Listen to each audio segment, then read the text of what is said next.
찬송가 337장 찬송하시겠습니다.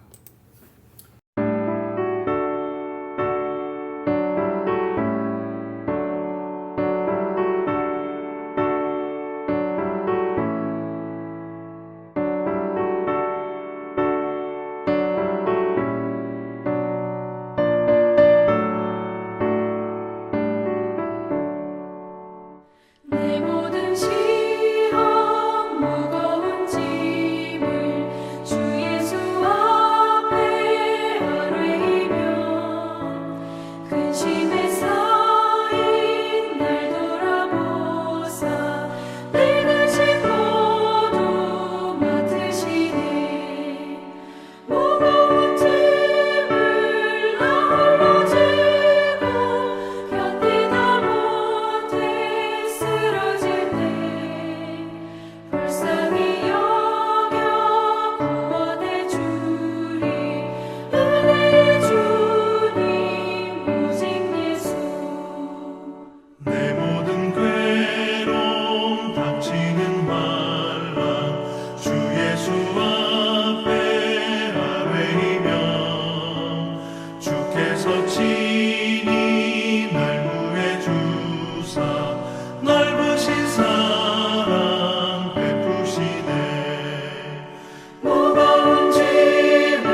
기도하겠습니다. 살아계셔서 역사하시며 오늘도 어느 우주를 운행하시고 우리를 인도하시는 거룩하신 아버지 하나님, 오늘 우리가 3일 예배로 하나님의 성호를 찬양하며 특별히 요한계시록의 말씀을 강론하며 은혜 받게 하시니 감사와 찬양을 드립니다. 하나님, 말세를 사는 저희들에게 귀한 말씀을 통해서 지혜를 얻게 하시고 마지막까지 승리할 수 있는 귀한 은혜로 함께하여 주시옵소서. 사랑하는 만석교회를 축복하사 부흥케 하옵소서. 하나님, 우리의 전도 활동과 또한 우리의 모든 노력이 아름다운 열매를 맺을 수 있도록 도와주시옵소서. 이 지역사회에 구원의 방주로서의 온전히 쓰임받게 하시고 하나님 모시기 아름다운 교회, 아름다운 성도를 될 수 있도록 은혜 베풀어 주시옵소서. 귀한 시간에도 원근 각지에서 영상으로 예배드리는 초소에 임재하시고 하나님 귀한 전에 임재하사 귀한 말씀 전하는 자나 듣는 성도와 함께 은혜 받게 하여 주시옵소서. 전폭적으로 주님을 의지하며 예수님의 이름으로 기도합나이다. 아멘. 하나님 말씀 봉독합니다. 요한계시록 14장 8절 말씀, 한 절 말씀만 제가 봉독하겠습니다. 또 다른 천사 그 둘째가 그 뒤를 따라 말하되 무너졌도다 무너졌도다 큰 성 바벨론이여 모든 나라에 그의 음행으로 말미암아 진노의 포도주를 먹이던 자로다 하더라. 아멘. 자, 여러분, 요한계시록 14장은 짐승의 체제가 정점에 도달한 직후 하늘의 시선으로 역사를 다시 해석하는 장입니다. 여러분, 요한계시록 13장에서 우리는 짐승의 권세가 얼마나 강력하게 세상을 지배하는지를 보았습니다. 즉, 짐승의 표를 받지 않으면 물건을 사고 팔 수도 없고 믿음을 지키는 자는 체제 밖으로 밀려나서 생존 자체가 위협받는 현실이 펼쳐졌습니다. 따라서 이 땅의 관점에서 보면 그 시대는 하나님의 통치가 사라진 것처럼 보이는 시대이며 복음은 무력해지고 악이 완전히 승리한 것처럼 느껴지는 시대였습니다. 그러나 요한계시록은 결코 이 땅의 시선에서 멈추지 않습니다. 즉 14장은 의도적으로 시선을 들어서 하늘을 보게 합니다. 그리고 땅에서는 짐승이 통치하는 것처럼 보이지만 하늘에서는 천사들이 차례로 날아다니며 하나님의 최종 선언을 선포합니다. 여러분, 이것은 현실 부정이 아니라 현실을 더 깊이 해석하는 시선입니다. 성경은 언제나 지금 보이는 것이 전부가 아니다 라고는 관점으로 역사를 읽게 합니다. 여러분, 첫째 천사가 선포한 메시지는 영원한 복음이었습니다. 바로 아직 복음이 살아있으며 하나님의 구원의 초점은 끝나지 않았다고 하는 선언이었습니다. 그러나 둘째 천사는 전혀 다른 어조의 메시지를 들고 옵니다. 바로 위로가 아니라 심판의 선언이며 소망의 권면이 아니라 판결의 선포입니다. 즉, 아직 무너지지 않은 것처럼 보이는 세상, 여전히 작동하고 또 견고해 보이는 문명에 대해서 이미 끝났다, 이렇게 선언합니다. 여러분, 이 둘째 천사의 외침은 매우 짧고 단순합니다. 그러나 그 무게는 매우 큽니다. 무너졌도다 무너졌도다 큰 성 바벨론이여. 자, 여러분, 이 선언은 미래에 언젠가 일어날 사건을 예고하는 말씀이 아닙니다. 바로 지금 이 순간 하나님께서 이미 내려버리신 최종 판결입니다. 다시 말해서 땅에서는 아무 일도 일어나지 않은 것처럼 보이지만 하늘에서는 이미 결론이 내려졌다는 것입니다. 따라서 오늘 우리는 이 선언이 무엇을 의미하는지, 그리고 여전히 바벨론 한가운데 살아가고 있는 성도가 이 말씀 앞에서 어떤 태도로 살아가야 하는지를 함께 살펴보며 교훈받고 은혜받는 귀한 시간 되기를 주님 이름으로 축원합니다. 여러분, 요한계시록은 우리에게 세상을 떠나라고 말하기 전에 먼저 세상을 바르게 보라 이렇게 요구합니다. 그리고 그 바른 시선은 이 선언에서 시작됩니다. 바로 무너졌도다. 여러분, 본문은 단호하게 말합니다. 무너졌도다, 무너졌도다. 이 표현은 단순한 감탄이나 경고가 아닙니다. 반복을 통해서 선의 확정성을 강조하는 동시에 시제 자체가 이미 완료되어졌음을 보여줍니다. 여러분, 사실 아직 바벨론은 화려하게 서 있습니다.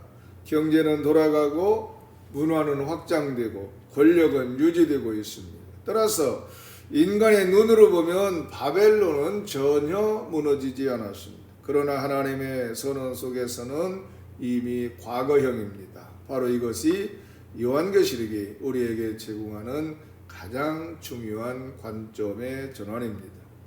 따라서 여러분, 요한계시록은 사건의 진행 순서를 설명하는 책이 아니라 하나님의 판결이 어떻게 현실을 규정하는지를 보여주는 책입니다.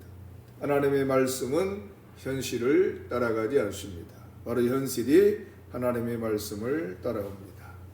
뿐만 아니라 여러분, 성경에서 바벨론이라고 하는 것은 바로 단순한 지리적 도시를 가리키지 않습니다. 구약에서 바벨론은 하나님을 대체하려는 인간 문명의 집약체였습니다. 즉 스스로를 신의 자리에 올려놓고 힘과 체계와 문화로 세상을 통제하려는 인간의 야망이 응축된 상징이 바로 바벨론입니다. 또한 요한계시록에서 바벨론은 그 의미가 더욱 확장돼서 하나님 없이도 인간이 충분히 잘 살 수 있다고 주장하는 문명 전체를 상징합니다. 그리고 이 바벨론은 바로 그 바벨론의 핵심은 무신론이 아니다고 하는 것이죠. 바벨론은 하나님을 노골적으로 부정하지 않습니다. 오히려 하나님을 삶의 중심에서 밀어내고 필요할 때만 호출하는 체계가 바로 바벨론입니다.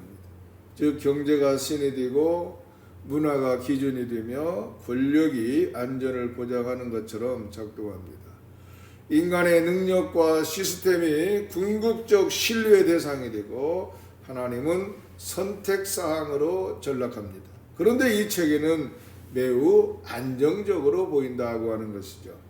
오랜 시간 축적된 시스템과 경험 그리고 기술과 제도가 인간에게 안정을 제공하는 것처럼 보입니다. 그러나 하나님 앞에서는 이미 무너진 체계라고 하는 것입니다. 왜냐하면 생명의 근원이 하나님께로부터 끊어졌기 때문입니다. 즉 작동은 하고 있지만 살아있지 않은 체계, 유지되고 있지만 미래는 없는 구조가 바로 바벨론입니다. 여러분, 신앙이란 바로 이 두 시선을 구분하는 능력입니다. 눈에 보이는 견고함을 기준으로 세상을 해석하는 것이 아니라 하나님의 선언을 기준으로 현실을 읽는 눈입니다. 뿐만 아니라 아직 성공하고 있기 때문에 안전하다 하고 판단하는 것이 아니라 하나님께서 이미 끝났다고 선언하셨기 때문에 거리를 두는 삶입니다. 여러분, 성도는 눈앞의 현실보다 하나님의 판결을 더 실제로 믿는 사람들입니다. 여러분, 요한계시록은 성도에게 바벨론이 언제 무너질지를 계산하라고 요구하지 않습니다. 대신 이미 무너졌다는 선언을 믿고 오늘을 어떻게 살 것인지를 묻습니다. 바로 이것이 둘째 천사의 위침이 성도에게 던지는 첫 번째 질문입니다. 여러분, 본문은 또 바벨론이 음행의 포도주로 만국을 취하게 했다 이렇게 말하고 있습니다. 그런데 여기서 음행이라고 하는 것은 단순한 육체적 타락을 의미하지 않습니다. 성경에서 음행은 반복해서 하나님과의 관계에서의 배신, 곧 우상 숭배를 가리킵니다. 즉 하나님을 삶의 유일한 주권자로 인정하지 않고 다른 것을 신뢰와 헌신의 대상으로 삼는 모든 태도가 성경에서는 음행으로 규정됩니다. 따라서 바벨론의 특징은 노골적인 폭력이 아니라 은밀한 유혹이라는 데 있습니다. 예를 들어서 강제로 무릎을 꿇게 하지 않고 스스로 선택했다고 느끼게 만듭니다. 억압보다는 달콤함으로, 위협보다는 편리함으로 사람들을 취하게 합니다. 그래서 바벨론의 영향력은 눈에 잘 띄지 않습니다. 거부감이 없이 스며들고 익숙해지는 순간 이미 깊이 취해 있는 상태가 되는 것입니다. 여러분, 바벨론은 이렇게 말합니다. 하나님 없이도 충분히 행복할 수 있다. 또 신앙은 삶의 전부가 아니라 개인의 취향일 뿐이다. 이렇게 말을 합니다. 믿음은 존중하지만 삶의 중심이 될 필요는 없다. 이렇게 또 설득합니다. 성공과 안정, 소비, 즐거움이 삶의 목적이 되도록 구조를 만들고 그 구조 안에서 살아가는 것이 지극히 정상적이고 합리적인 삶처럼 보이게 하는 것입니다. 그 결과 하나님을 신실하게 섬기는 삶은 점점 비현실적인 선택처럼 느껴집니다. 즉 정직하게 살면 손해보는 것처럼 보이고 신앙의 기준을 지키면 뒤처지는 것처럼 보입니다. 뿐만 아니라 여러분, 세상은 이 신앙을 직접 공격하지 않습니다. 대신 신앙을 삶의 주변부로 밀어내는 것입니다. 중요한 결정에서는 고려하지 않아도 되는 요소로 만들고 위로와 취향의 영역으로만 제한합니다. 또한 이 포도주는 단번에 사람을 취하게 하지 않습니다. 조금씩 자연스럽게 거부감 없이 스며듭니다. 그래서 성도는 바벨론을 미워하면서도 동시에 의지하는 모순 속에 살기 쉽습니다.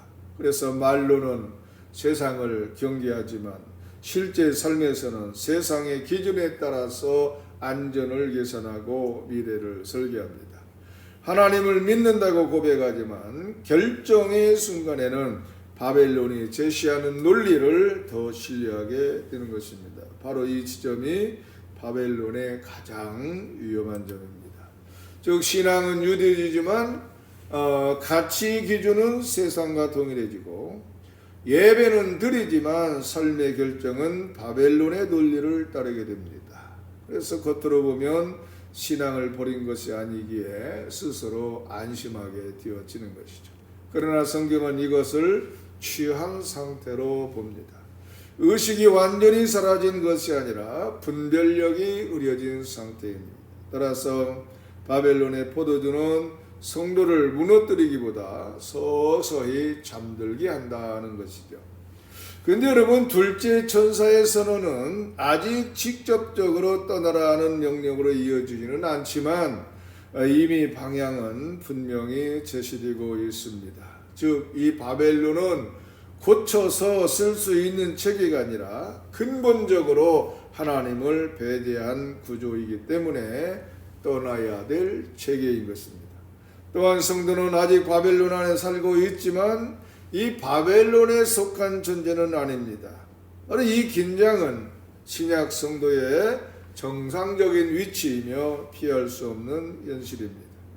요한계시록은 우리 성도에게 바벨론을 개혁하라고 요구하지 않습니다. 또한 더 정의로운 제도로 바꾸라고 말하지도 않습니다. 왜냐하면 문제는 제도의 세부가 아니라 그 체계의 중심이 하나님이 아니라고 하는데 있기 때문인 것입니다. 대신에 성도에게 요구되는 것은 분별입니다. 즉 무엇이 바벨론의 가치인지 무엇이 하나님의 나라의 가치인지 분명히 구분하는 능력입니다. 이 분별은 추상적인 사상이 아니라 매우 구체적인 삶의 기준에서 드러납니다. 바로 무엇을 성공으로 정의하는가, 무엇을 안전으로 여기는가, 무엇을 위해서 시간을 쓰고 무엇을 위해서 희생하는가의 문제입니다. 여러분, 바벨론은 눈에 보이는 성취와 즉각적인 보상을 기준으로 삼지만 하나님의 나라는 신실함과 순종 그리고 하나님 앞에서의 정직함을 기준으로 삼습니다. 여러분, 신앙은 세상과 단절하는 은둔이 아닙니다. 동시에 세상과 동일해지는 것도 아닙니다. 성도는 세상 한가운데 살아가지만 다른 기준으로 살아가는 사람들입니다. 즉, 직업은 같을 수 있고 환경도 같을 수 있지만 판단의 기준은 다릅니다. 곧 바벨론이 영원할 것처럼 말할 때 성도는 이미 무너진 체계로 그것을 바라볼 수 있어야 됩니다. 또한 떠난다는 것은 물리적으로 세상을 벗어나는 것이 아니라 신뢰의 중심을 옮기는 것입니다. 안전을 보장해 줄 것처럼 보이는 구조에서 마음을 떼고 하나님께 삶의 무게를 맡기는 선택인 것입니다. 그런데 이 선택은 언제나 불안해 보이지만 이미 무너진 체계에 기대는 것보다 훨씬 더 현실적인 선택이라고 하는 것을 깨달아야 됩니다. 사랑하는 성도 여러분, 둘째 천사의 외침은 우리를 두렵게 하려는 말씀이 아닙니다. 오히려 눈을 열어주는 선언인 것입니다. 지금 우리가 살고 있는 세상이 전부가 아니라고 하는 것, 지금 가장 견고해 보이는 체계가 마지막이 아니라고 하는 사실을 분명하게 알려줍니다. 따라서 바벨론은 아직 화려하지만 하나님의 선언 속에서는 이미 끝난 체계입니다. 바로 성도의 삶은 이 선언을 믿는 데서 시작됩니다. 아직 무너지지 않았기 때문에 붙잡는 것이 아니라 이미 무너졌기 때문에 거리를 두는 삶입니다. 아직 강해 보이기 때문에 따르는 것이 아니라 하나님 앞에서 끝났기 때문에 다른 길을 선택하는 삶입니다. 바로 이것이 요한계시록이 말하는 성도의 현실 인식입니다. 그렇다면 이 말씀을 통해서 우리가 오늘 받아야 될 교훈은 무엇입니까? 첫째로, 나는 바벨론을 분별하며 살고 있는지 점검해야 됩니다. 신앙의 언어는 유지하고 있지만 삶의 기준과 목표는 세상과 동일해져 있지는 않은지 스스로에게 물어봐야 됩니다. 그리고 무엇을 위해서 가장 많은 시간을 쓰고 있는지가 그 답을 보여줍니다. 두 번째는 편리함이라는 이름으로 바벨론의 포도주를 마시고 있지는 않은지 살펴봐야 됩니다. 즉, 하나님보다 더 의지하는 안전장치가 무엇인지, 위기의 순간에 가장 먼저 붙잡는 것이 무엇인지 정직하게 점검해야 되는 것입니다. 세 번째로는 떠나야 할 영역에서 결단을 미루고 있지 않은지 돌아보아야 됩니다. 여러분, 신앙은 언젠가 바꾸겠다고 하는 다짐이 아니라 오늘의 선택으로 드러납니다. 작지만 분명한 거리두기가 필요합니다. 넷째, 마지막으로 이미 무너진 체계보다 하나님 나라의 약속을 더 실제로 믿고 있는지 스스로에게 물어야 됩니다. 즉, 무엇이 더 안전해 보이는지가 아니라 무엇이 하나님 앞에서 참된 생명인지를 기준으로 선택해야 되는 것입니다. 여러분, 바벨론은 이미 무너졌습니다. 이 사실을 믿는 자만이 바로 오늘을 다르게 살아갈 수 있습니다. 하나님 나라의 시민으로 아직 흔들리는 세상 속에서도 흔들리지 않는 삶을 사는 귀한 성도들 되시기를 주님의 이름으로 축원합니다. 기도하겠습니다. 거룩하신 아버지 하나님, 우리 말씀을 통해서 우리가 살고 있는 이 세상의 실체를 다시 보게 하시니 감사를 드립니다. 눈에 보기에는 여전히 견고하고 화려해 보이지만 하나님 앞에서는 이미 무너진 바벨론의 체계 속에서 우리가 무엇을 붙들고 살아가야 하는지를 분별하게 하여 주옵소서. 거룩하신 주님, 우리도 모르는 사이에 편리함과 안정을 쫓으며 바벨론의 포도주에 취해있지는 않았는지 돌아보게 하시고, 신앙의 언어는 유지하면서 삶의 기준은 세상과 같지 않도록 우리의 마음을 지켜 주시옵소서. 세상의 논리가 아니라 하나님의 말씀을 기준으로 선택하게 하시고, 눈에 보이는 안전보다 주님의 약속을 더 실제로 믿는 믿음을 허락하여 주옵소서. 아직 바벨론 한가운데서 살아가지만 그 체계에 속하지 않은 하나님의 백성으로 살게 하시고 떠나야 할 것은 분별할 수 있는 지혜와 결단할 수 있는 용기를 더하여 주옵소서. 오늘의 작은 선택 속에서 하나님 나라의 가치를 따라 살게 하시고 흔들리는 세상 속에서도 흔들리지 않는 마음으로 서게 하여 주옵소서. 이 모든 말씀을 우리 주 예수 그리스도 이름으로 기도하옵나이다. 아멘. 찬송가 549장 찬송하시겠습니다.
아멘. 주기도문으로 수요예배를 마칩니다.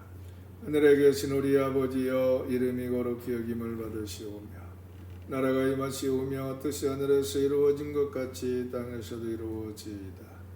오늘 우리에게 일용할 양식을 주시옵고 우리가 우리에게 죄진 데를 사하여 준 것 같이 우리 죄를 사하여 주시옵고 우리를 시험에 들게 하지 마시옵고 다만 악에서 구하시옵소서.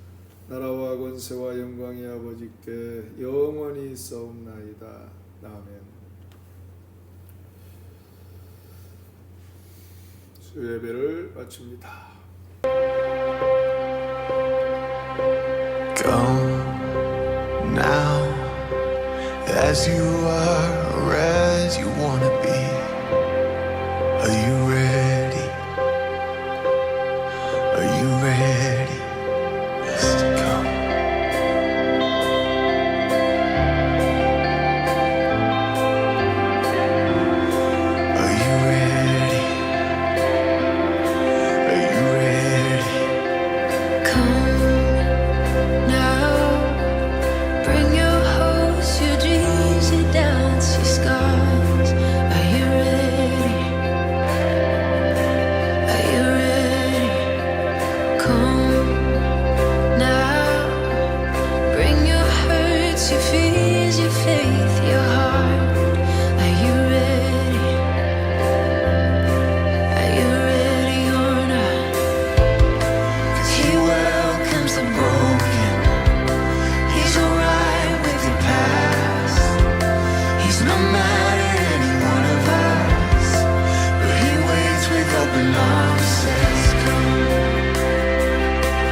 Are you ready?